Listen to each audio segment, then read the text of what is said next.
बुलिया की जाना मैं कौन, ना मैं मोमन विच मसीतां, ना मैं विच कुफर दियां रीतां, ना मैं पाकां विच पलीतां, ना मैं मूसा ना फिरौन।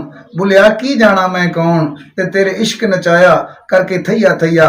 अजीम सूफी शायर हजरत बाबा बुल्ले शाह साहब कसूर वाले अपनी शायरी विच इंसानियत का दर्स देंदे ने। उन्हां दी शायरी च दस्सिया गया है कि जात पात ऊंच नीच धर्म इन्हां तो हट के इन्हां तो वध के इंसानियत ही सब तो उच्चा दर्जा है। उन्हां दस्सिया है कि रब मसीतां मंदिरां ते किताबां च नहीं अपने अंदर लभो, और जिन्हां अपने अंदर नूं लफोड़ लिया उन्हां रब नूं लभ लिया, और जिन्हां रब नूं लभ लिया वो हमेशा जिंदा ने कि बुल्ले शाह असा मरना नहीं गोर पिया कोई होर। अज उन्होंने उसके मौके पर दूजी वर्ल्ड पंजाबी कांफ्रेंस जी डॉक्टर मोहम्मद रियाज अंजुम साहब ने करवाई, ये बुल्ले शाह साहब के अफकार उन्होंने शायरी बारे गलबात हुई और बड़ा ही दिल को सुकून मिलिया जी।